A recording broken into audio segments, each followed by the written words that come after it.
Greetings and salutations. Welcome to Autist Circle number 17, a Norman Rockwell Christmas.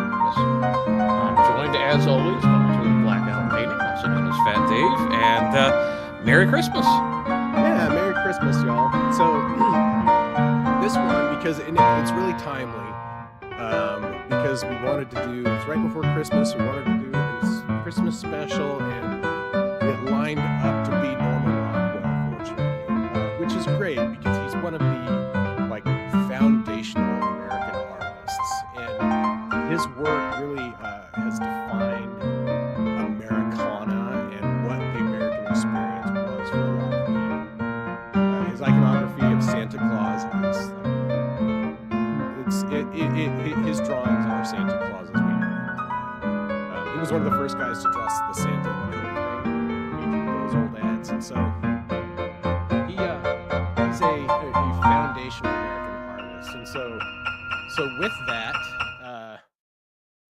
we will go ahead and jump into the brief. We're only going to do a brief biography of Norman Rockwell here, because the focus today is not necessarily Rockwell. We're going to focus on the art and the feeling of the season more than anything. We want to show what Christmas is through art. So I'll start off here. So he was born in 1894 in New York City, and of course produced some of the most iconic American images. And rather than chase the avant-garde movements of the 20th century, he maintained a firm commitment to narrative realism. And his works are clean, neatly defined stories that capture American life in the early to mid 20th century. Through his meticulous process, staging scenes like film sets, using live models, often family and friends, doing multiple sketches, he created some of the most recognizable images of Americana that have ever been produced. So I would say, yeah, just because it's almost become a meme.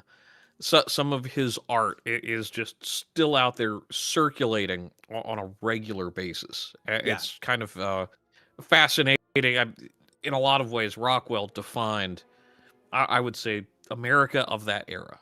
I 100% agree. And this self-portrait, I think, is very emblematic of that, because it shows, the American eagle on top of the mirror that he's looking in. And I really enjoy the fact that he has pictures of Albrecht Dürer, Rembrandt, and Van Gogh hanging off his easel as well, which is a really, I think is a really interesting touch. But of course, it also kind of ties him into what we've been doing with the Autist Circle this entire absolutely. time. So he understands the lineage of artists and the heritage of talent that brought him to where he is. And I think it's an incredibly admirable trait. And he himself was said to be a very kind and pleasant man. So so it really is he's a really fitting artist to do Christmas. And of course, his defining platform, the one that made him famous, was the Saturday Evening Post, and he was featured on over 300 covers between 1916 and 1963. And they often featured highly narrative scenes, a few of which we're going to cover today, and most moments frozen in time to capture emotional beats that resonate well beyond the time period. So, a little aside about the Saturday Evening Post. The Saturday Evening Post was actually uh, um, it draws its heritage from Ben Franklin. Ben Franklin, of course, with Poor Richard's Almanac and other publications. It's actually a continuity of one of his publications. It was founded in 1821 as a weekly publication. It featured short stories, serialized novels, human interest stories, domestic family life features, stuff like that. Shit tons of ads, really cool old ads, which is really interesting. um, but it was the American magazine. The themes were highly patriotic with light humor and satire. In an era before TV, the Post was the shared cultural experience that people gathered around. So whether it was as a family or just friends sharing a laugh, like the Post was the cornerstone of American life for nearly a century. People wouldn't before they had the water cooler, they had the water cooler to talk, the shows to talk about around the water cooler, they talked about articles in the Post. Um, it was the premier mass market storytelling publication of its time, and many up and coming American authors found their works there, including Steinbeck, Sinclair Lewis, Ray Bradbury has works published in it, Kurt Vonnegut. There's so many people that have been published during or even before they were really famous in the Saturday in the Post. And if you've ever subscribed to a magazine, which I have, because I'm old, I used to have tattoo magazines that I really liked. I used to have PC gaming magazines back when they still published, back when you still would get magazines. And if you've ever, well, back when journalism in magazines was actually reporting.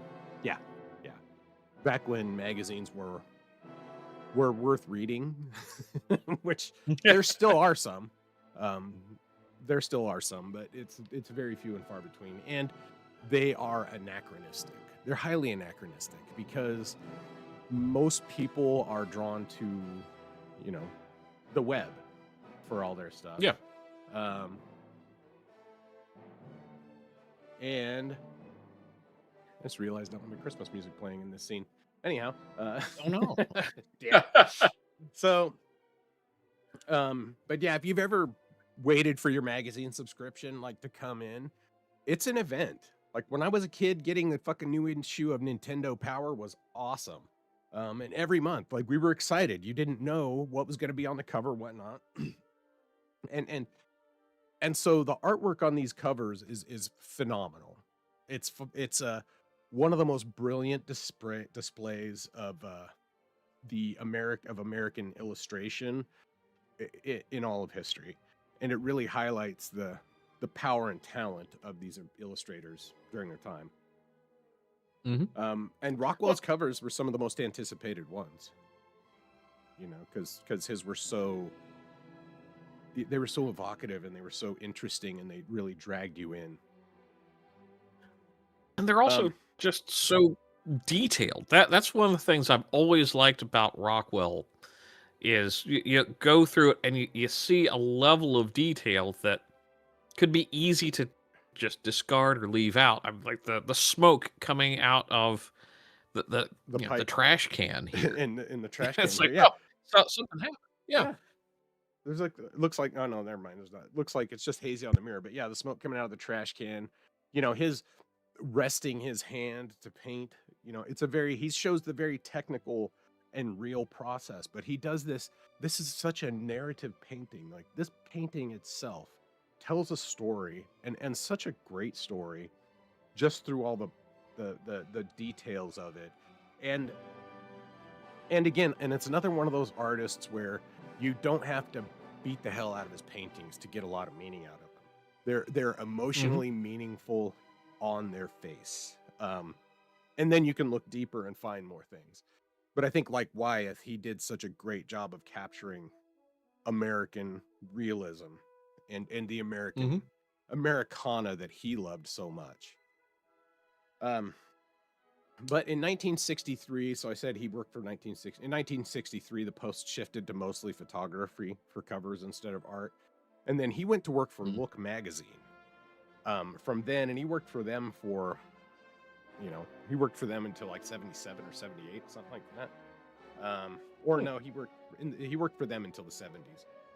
Um, and his work often, as he became older, his work became more political, often focusing on civil rights, poverty, and the national conscience. But he never ever abandoned the core American imagery of his work and the work that made him the artist he was. And so he also worked extensively with the Boy Scouts of America. He did 323 covers for them between 1913 and 1976. Of course, focused on Ooh. scouting themes, boyhood, Yeah. patriotism. He really helped define the scouting manuals I had as a kid had his work in it, and I believe that one of them had his art on the cover as well, um, Oh because wow. his his love of the country and his love um, of wanting to help raise young men. Just basically, he had I a very loving encapsulation of the American ideal, and he treated it with Hmm. a reverence that is rarely seen. Um, Hmm. so and his art helped the scouts align their messaging on things along, his patriotism, his art towards patriotism helped draw kids into a more patriotic attitude because they could relate to the art more. I mean, I did, and I do now even more. Even so, Yeah. when I look at these paintings It, and I'm like, it's oh, just it's something where I look at something like that, something where I think any other artist could have been frustrated or, well, why am I constantly going back and, drawing things for the Boy Scouts? Where it sounds like Rockwell was looking at this and saying, "Oh, I have a task. This is something that can make a better world happen more rapidly," and you know, that's a rare talent in an artist. yeah, I 100% agree with you. I think you got encapsulated that very well right there. Um, so in 1978, he died at the age of 84. He left behind a legacy of memory of America as people wanted to remember it. He very rarely painted controversy. He painted nostalgia and he painted memories, and now they're memories of a time long gone, but they were the America he saw. Um, he painted images of America finding its way as a country, culture, and a people as we were, struggling through two world wars and the Vietnam War, a nation at conflict. And he really helped to cement a national identity and helped give Americans an identity to focus around. Hmm. So, Which I think it's that mythos of America that, you know, our European friends sometimes will say, "Oh, well, America's so young." It's like, yes, we're still in the creation of an identity phase in a lot of ways, yeah, and I think Rockwell really solidified a lot of that. I, Thankfully, yep, I 100% agree. So with that, we'll jump into the Christmas program here, and we're going to start off with this is Freedom from Want from 1943. So it's an oil on canvas. It's 45 by 35 inches, and it was commissioned by the Post as a series the Four Freedoms inspired by FDR's speech, Four Mhm. Freedoms. The paintings in the series are freedom, freedom of speech, which we've all seen. That's the meme of the guy standing up in the jacket. That's freedom of speech. Yep. Uh, freedom of worship, which is a tight shot of people praying. Mhm. And freedom from fear, which was parents. Some parents had their kids tucked into a bed, but this is freedom from want. And while this painting is often referred to as the Thanksgiving painting because of the subject matter, it really is just more about family gatherings. You know, some people do their big Thanksgiving dinner and have the turkey and everything, and then some people do it on Christmas and forego, and some people do both.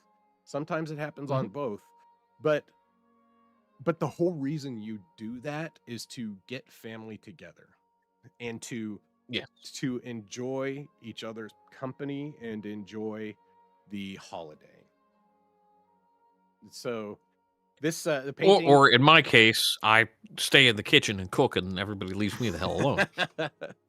But even that is it's a joy you get, right? Because you're cooking for them. You're cooking for your family. Exactly. It's Yep. it's the the best way to find happiness is to give it away. Um there's nothing like you'll there's nothing more fulfilling in my opinion Mhm. than making someone else's day, making them happy. And that that's kind of a bit of what that's what this painting looks at too. So grandma's been hard at work, or mom. you know, this is clearly a multi-generational family, and they're gathered around a dining table that of course is very familiar with many of us. um and there's an incredible warmth and familiarity to this painting. It it automatically makes you feel a little welcome. the the viewer, your view is where we're sitting back at the edge of the table, and you're being included in the scene. Especially if you look in the lower left corner or lower right corner, and the guy's looking back at you, which I think is a really brilliant. It's a brilliant touch because then it really does include you in the scene. Mhm. So, Well, yeah, go ahead. and not only that, but it also, because of the colors, it's a bit stark on the table, but you've got those little splashes of color, and then this guy looking at you like, "Yeah, oh, are you gonna sit down and eat the turkey with us, or what?" Right? Like, yeah, for sure. Like, hey, pull on up. Like, they're all, you're in on the joke with them. You know, Mhm. it's a very comforting scene. It's dynamic and welcoming, and it definitely gives you a sense of sentimentality. But at least for me, it does, and it's kind of one of the things that he wanted to inspire. Um, and really, it is.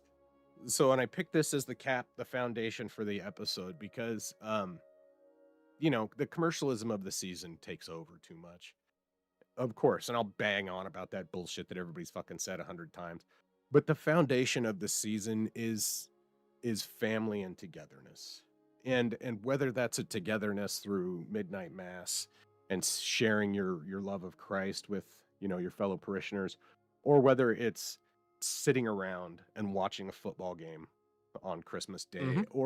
or doing whatever, you know, the Yeah. core Yeah. Yeah. tenet of the holidays is family and family life. And this was painted, of course, 1943. It was painted to show that this was one of the things that we are fighting for in the war. Mhm. Um, it was painted during it's painted during rationing during World War II. So it doesn't show like a big excessive feast here. The table is clean.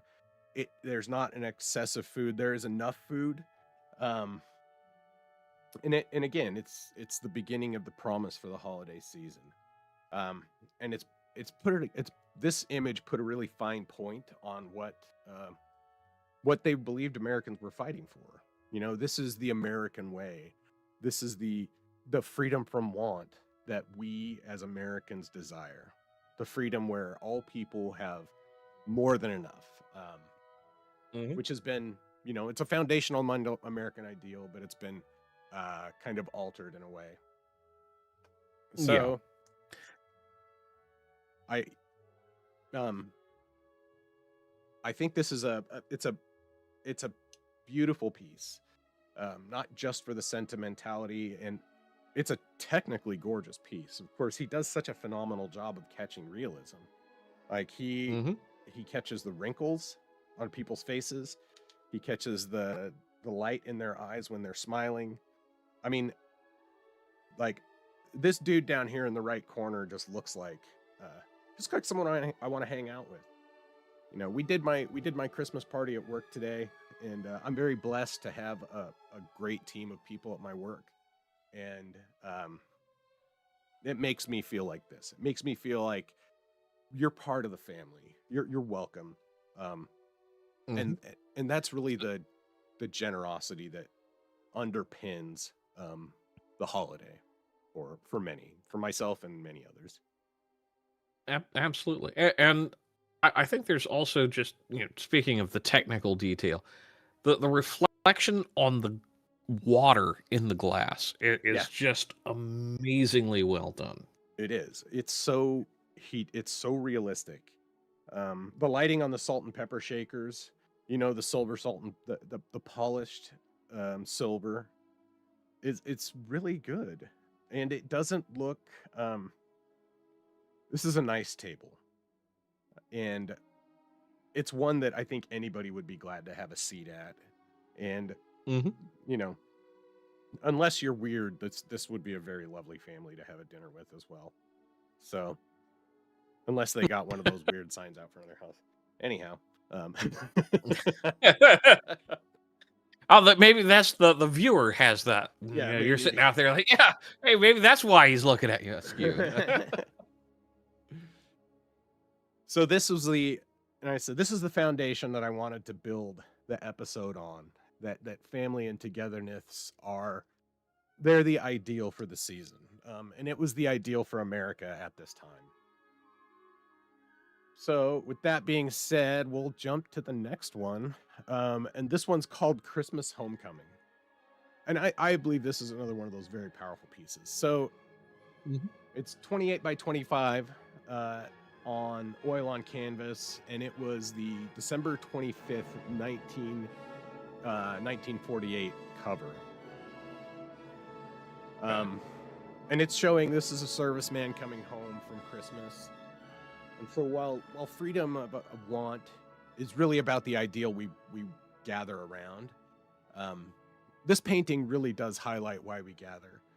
And it's to celebrate family and closeness. Now, the joy and closeness of family and holidays, or of holiday, it's amplified by family. Like Mhm. you have so much more, and it's why people without close families, I think, suffer so much through the holidays or reject them outright because they don't have the Yeah. camaraderie and fellowship. Well, Uh, and it's one of those things. And I've got some friends who definitely don't have very close family, either geographically or in general. mhm. And I always try to do something with them, Yeah, for around Christmas. And sometimes it's a big deal, sometimes it's not, but it's sometimes it's even just a phone call, yeah, and that's that's vitally important. So yeah, that's kind of a poke at everyone in the audience. If you know somebody like that, or you are someone like that, reach out to a friend. Say hi. It may just be 5 minutes, but it's something. yeah, yeah. And yeah, specifically with this painting, um, a serviceman coming back in 48. So he was probably on occupation duty either in Europe or Japan. So that's such an alien culture for that man too, and then to come back bearing gifts to family, that's just something that I can see why this was such a moving painting for a lot of people. Absolutely. So yeah, it And and especially because it was painted, you know, in the wake of World War II when so many men didn't come home. You know, we lost so mhm, many good men in that war. So many families were shattered, and so many mothers had to cry into their pillows at night because of the war, because they didn't know if they were ever going to see their sons again. You know, so many fathers had to stoically send their sons off to war to fight the Kaiser or to fight, you know, Hitler, whatever. They had to do it, and it was it's I couldn't imagine doing it. Like, it's unimaginably difficult, I would have to do that, but it shows the mhm. real strength of character these people had, and especially the love for their country and the love for their ideals.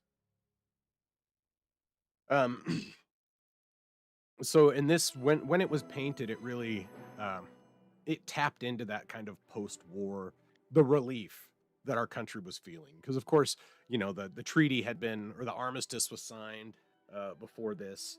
The war was Mhm. kind of officially over. The people were soldiers had been coming home, you know, for years, and it was always it was always a joyous time, right? It's always great when your family member survives and comes home.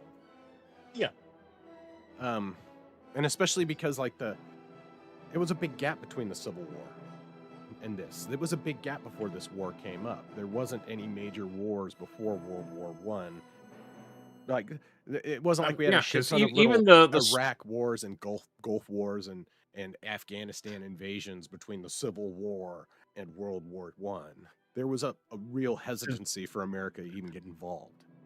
Um, well, and the war that we had been involved with, we could talk about the Indian War, sure, whatever, but the Spanish American War was such a flash in the pan, and it was done in the name of helping Cubans, and we got Puerto Rico and the Philippines out of the deal, so not too bad, but it wasn't it was a war with a dying empire that we saw as somewhat interfering in our hemisphere.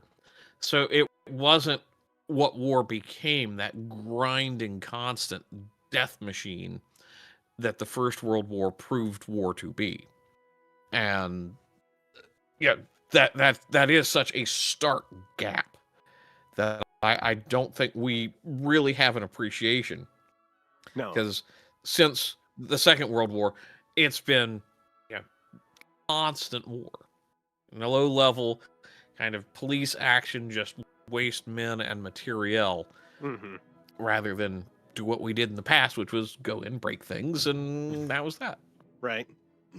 Anyway, that's It's way off topic. Let's get back to Norman Rockwell. yeah. So this was again the reintegration of all the soldiers at the time, the end of the war. It was a very joyful time in American history, and this really, you know, it encapsulates that. You can look at this as, of course, the family embracing their son, but this is also kind of an analog for America re-embracing itself and its family. Um, and the detail in this is so phenomenal. Like, everybody, you can see the joy on every person's face in here. That there's no grand gesture, and the drama lies in the feelings of the people you can see. The desperate joy of the mother, as she embraces her returning son, and it's something so many mothers just didn't get to do at the end of the war. Mm-hmm. Every emotion in the image is authentic and organic. Nothing looks forced. The scene unfolds exactly as you'd expect. Uh, the animation and the mood of the people draw you in, and it inspires a genuine sense of nostalgia and joy. And I think it's a fantastic encapsulation of the sentimentality of that period in American history and of the season.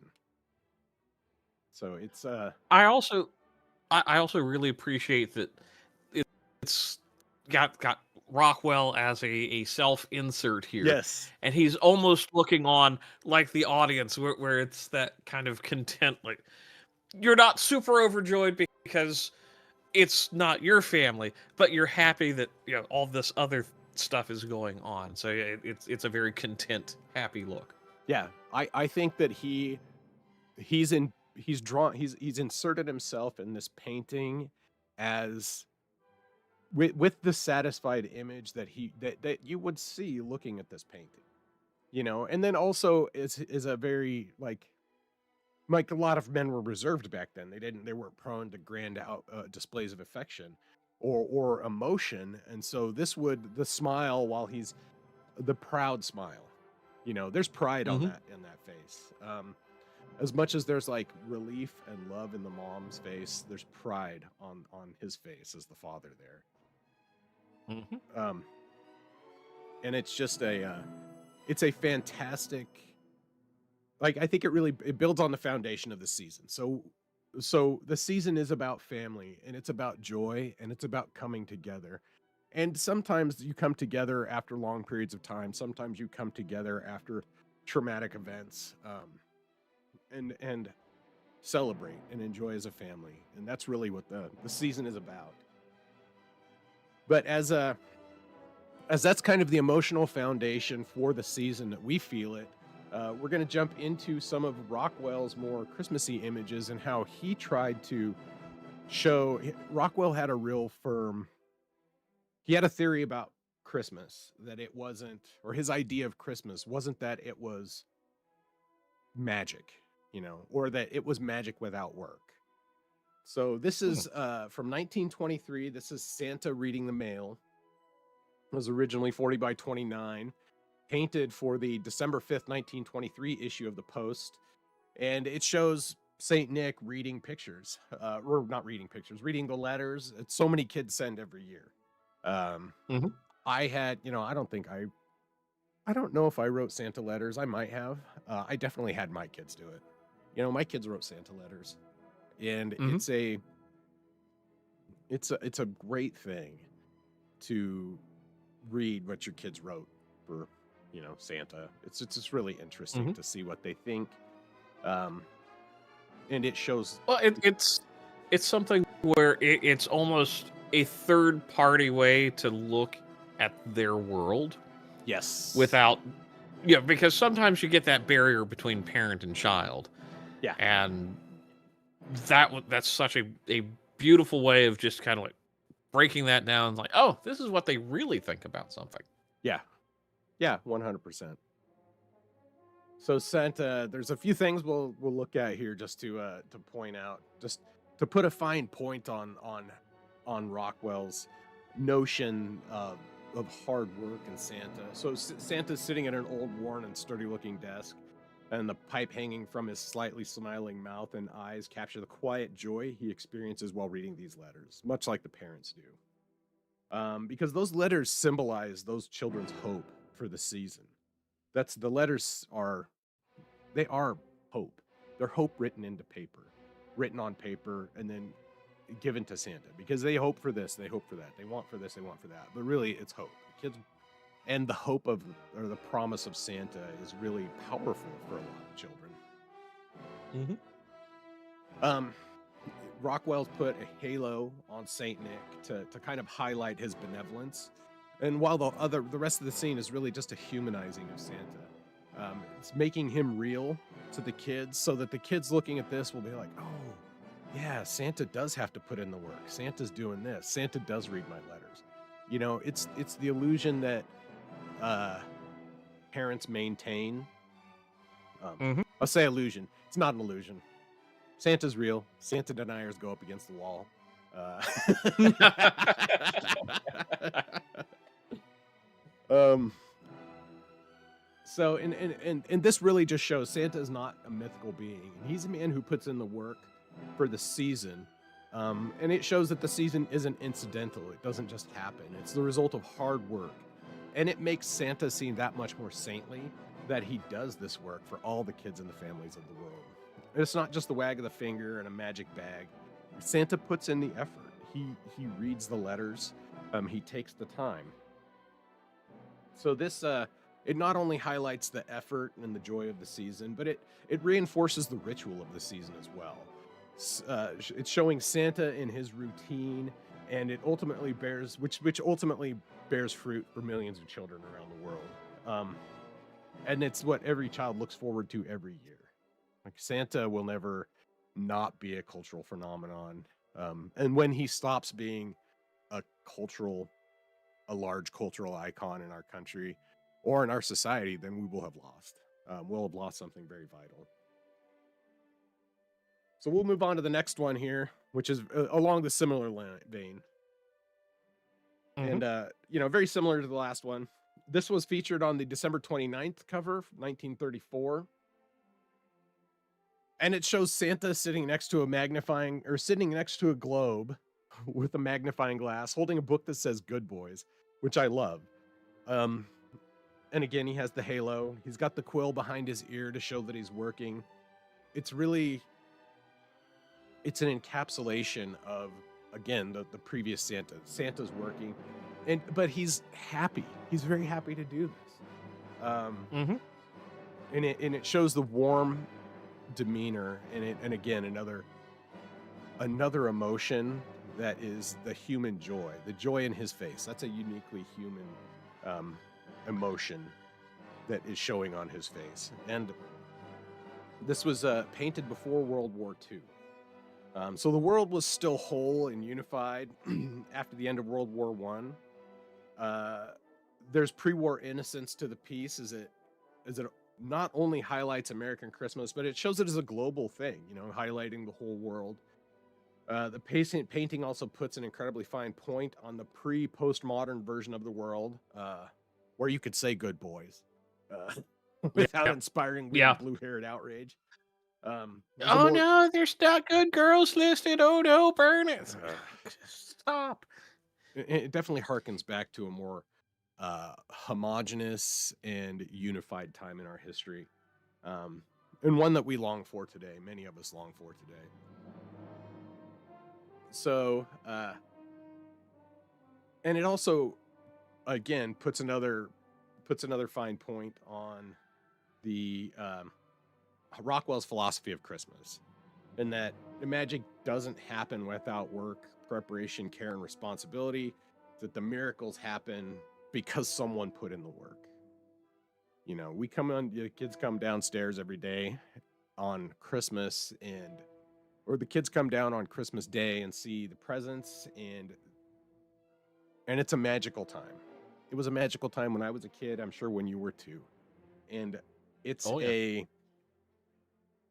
as a parent, being on the giving end of that, it's immeasurably rewarding to see and to know that your kids have awe and wonder for the world.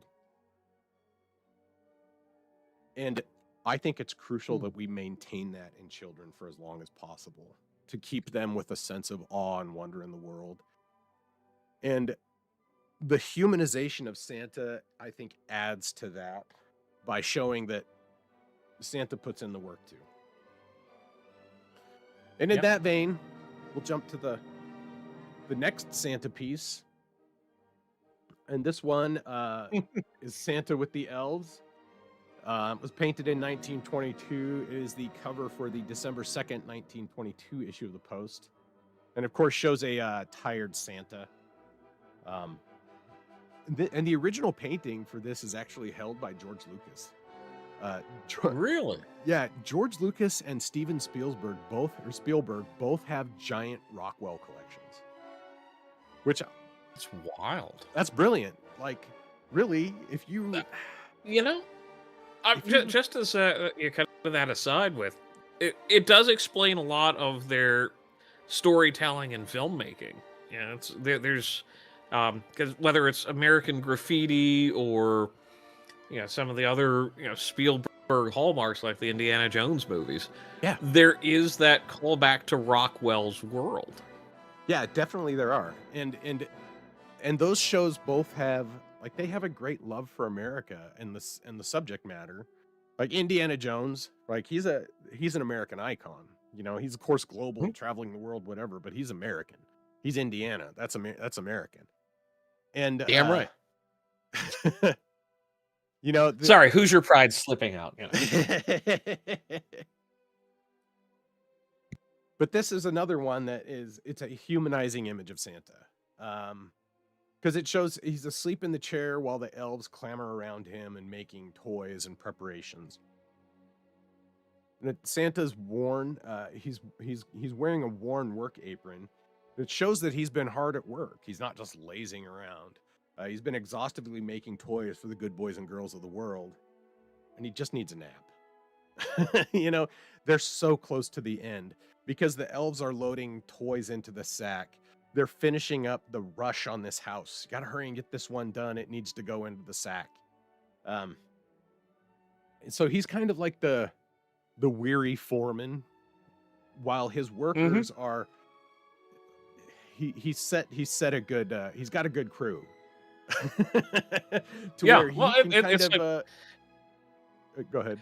any workplace where, the leader is like, the first guy in the door, always locking up after, that sort of thing.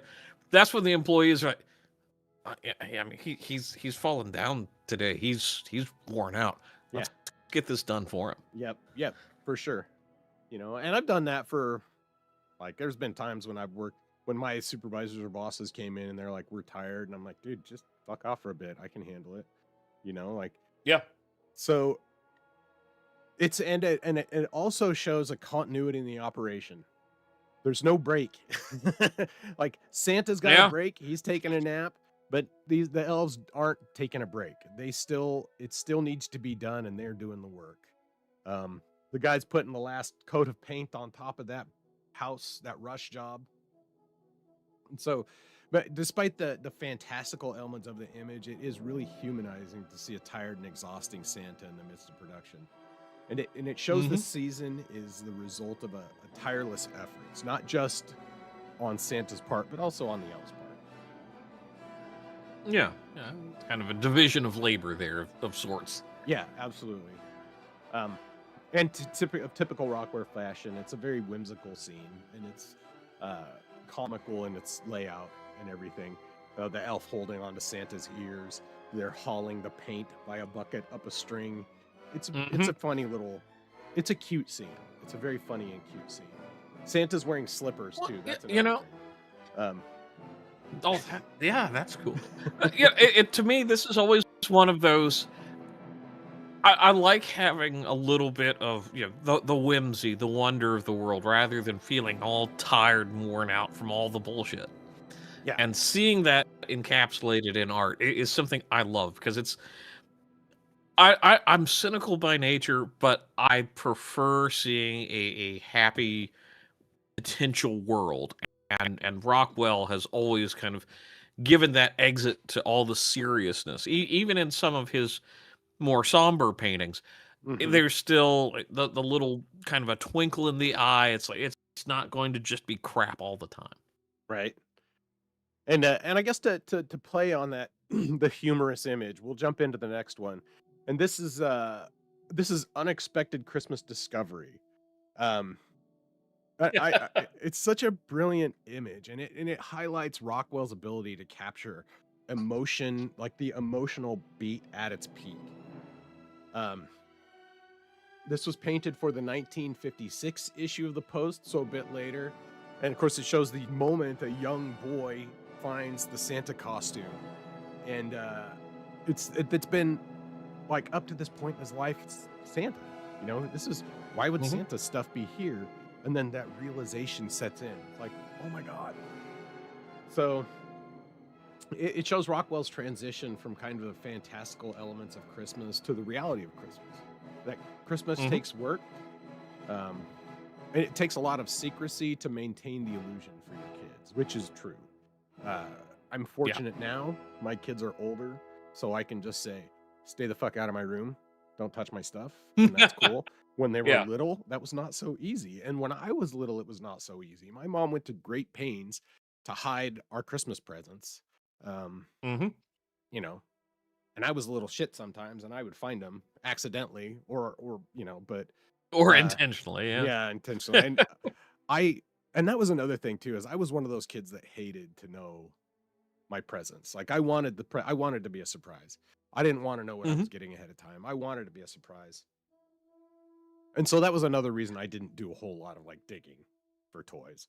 Well, yeah, yeah, yeah, and there's also kind of that layer of with my family. It's like there were some presents you could kind of figure out where they were, Yeah.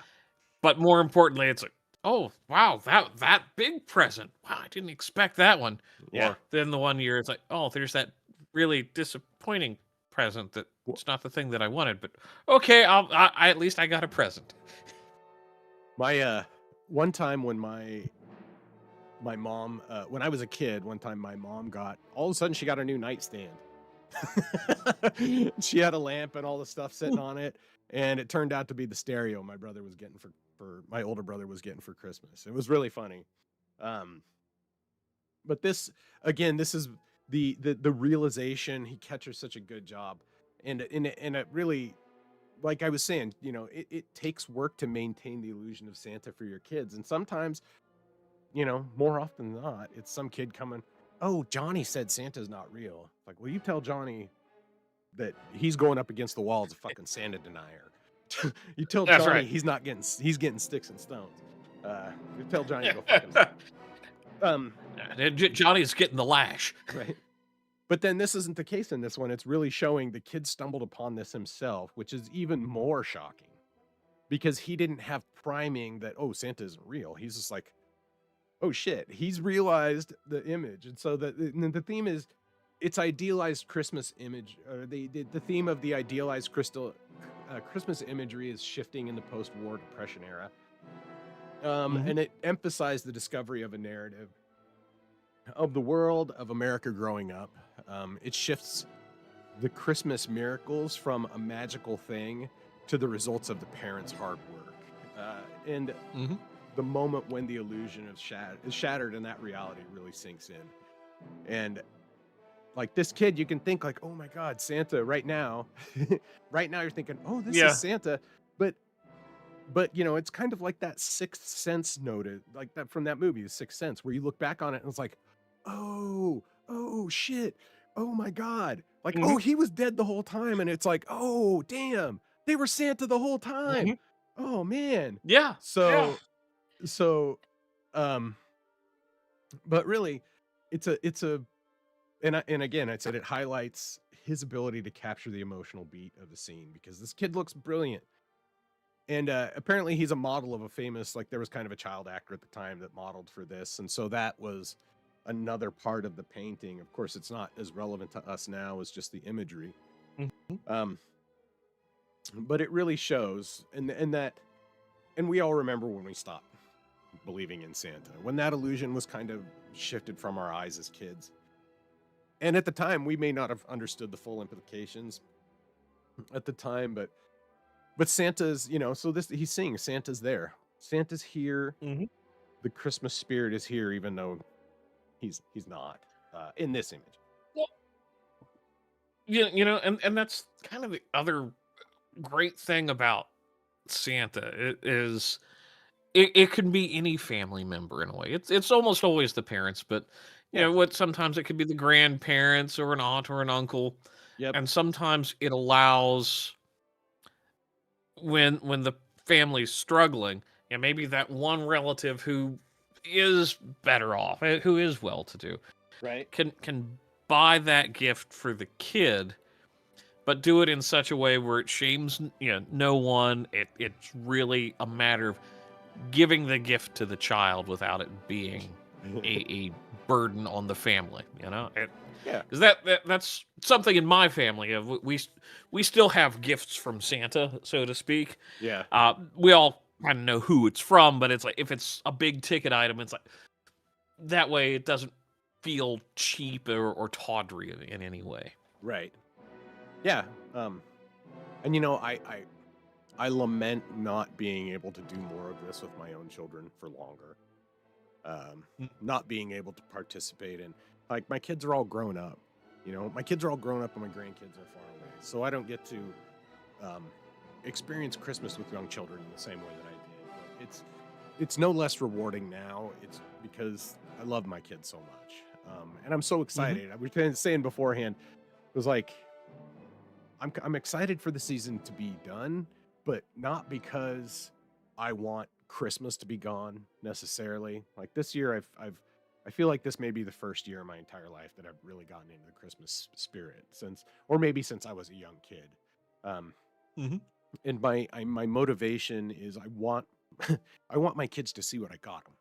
You know, I want them to Yeah. open their Yeah. presents, and that's what that's really my motivation for the season. But so, but this is kind of the shattering of innocence, but the shifting of the narrative of Christmas. Christmas is no less magical as a result of this.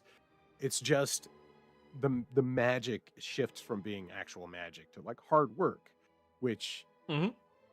is a magical thing, personally. Yeah, when you get that appreciation of the hard work, all the effort that goes into something, and then it's like you went from, "Oh, wow, this is just so cool, it's magical," and then it's like, "Damn. Yeah, Wow, how can I help this? How can I be part of making this better for someone else?" right. And it's a great shift. And so we're gonna jump to the next one, which is kind of it's a humorous one. Obviously, it's more funny, not as serious, but still kind of talks about the still speaks to the feeling of the season and uh the uniqueness of it and the uniqueness of the Christmas experience of the time. So this one's called Santa's Beard. 30 It's 35.5 by 33.5 inches, and it's currently in a private collection. A lot of Rockwell's works are in private collections, as you would understand. This isn't a collection that isn't Spielberg or Lucas's though. And this was on the December 4th, 1948 cover of the Post. Of course, it captures the image when a crying child pulls Santa's beard through the course of a tantrum. He's ruining the illusion of Santa for himself and all presents. And of course, for generations, mall Santas or the Macy's Santa, whatever, that was a Mhm. it's been a tradition. People would take their kids to Santa. I mean, I took my kids to see Santa when they were kids, go sit on an old man's lap and tell him what they want for Christmas as he like plays Santa. And he Smells of helps. alcohol. Yeah. Right. Alright, Old that's boy. just such a theme in so many Christmas movies. It's like, it's the old drunken Santa guy. It's like, but there's like, no, stop. Just sometimes it's just, yeah, the older guy in the community who's like, my kids and grandkids are all gone. I want to do something because it's such a magical time of year. So Yeah. So, you know, when something like this happens and you're all out and all the kids are like, "Oh my God, that guy's not really Santa," and it takes what's something that's meant to be a wholesome family experience and kind of ruins it by a crying child. Um, mhm. but then also the child he doesn't even realize the image is captured before the kid even realizes what he's done. It's again one of those perfect emotional beats. The kid tugged, the beard come away for a second, and the guy's like, "Oh shit!" And then the kid's throwing a tantrum, and he's like, pretty soon he's gonna look and be like, "Oh fuck, you're not Santa," you know. And then the real Mhm. tears will show up. Yep. Um, so he painted this not only to portray the breaking this illusion as part of growing up, but it was also at the time when the nation was forced to wake up from World War II. It was post World War II. The comforting illusions of freedom and humanity that were fundamentally changed after that. We'd been forced to mature as a nation post World War II. And Rockwell had his finger on that pulse, and he felt it closely himself. Americans still desired innocence, but the skepticism was beginning to take root in America. Um, and I have here, as the commies successfully shifted our values. But that's an aside. I mean, you're not wrong. And this image, it preceded the homecoming image that we covered earlier chronologically, and it shows how Rockwell shifted from the myth of Santa to the reality of homecoming and the reintegration of men coming home and reuniting with their families after the war. So it's multi-layered because it's not just about Santa, or the moment when the kid pulls Santa's beard, but it's kind of symbolic of America coming to terms with the post World War II world, and Hmm. that we did have to grow up after that. Yeah. And let's see. So with that, we'll jump to the very next, the next, but maybe not last. We'll see how long we spend on this one. We're getting close, and this was a we kept it light on Rock on his biography because I wanted to talk about the work and more about Christmas and a feeling of Christmas and Santa. Hmm. So this one is Mommy Kissing Santa Claus from 1950. This was the December 9th, 1950 issue cover. And of course, it's based on the 1949, which I didn't realize that song was that old. 1949 Yep. classic song, I Saw Mommy Kissing Santa Claus, um, which was that was a hit across the nation. I mean, Oh yeah, it that still is. it Yeah, still is. a Yeah. beloved Christmas song by many people, myself not included, but many Yeah. people love that song. It's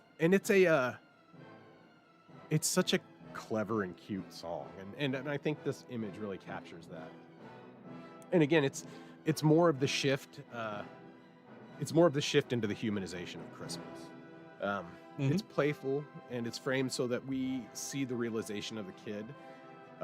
Similarly to Unexpected Christmas Discovery, it shows the kid kind of having his illusion dispelled.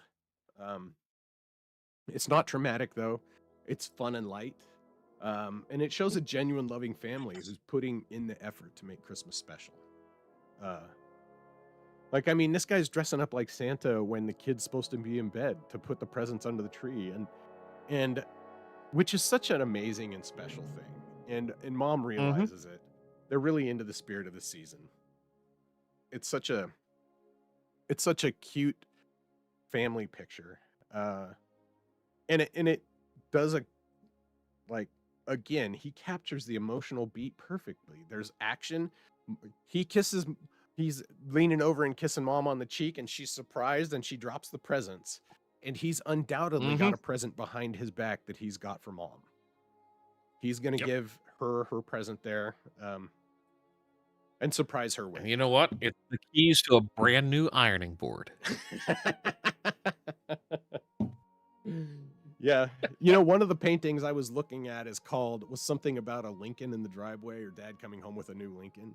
And it was Hmm. people, they're focused at the window while supposedly dad's pulling up in the new family car for Christmas. Uh, Hmm. as an aside, and this is so, and the joke in this image is really only possible because of the authentic experience through the authentic spirit experience through the myth of Santa. Um, like the Hmm. myth of Santa is a very good focal point to help you give you something to fixate on the season, give you something to, like, oh, Santa and Christmas.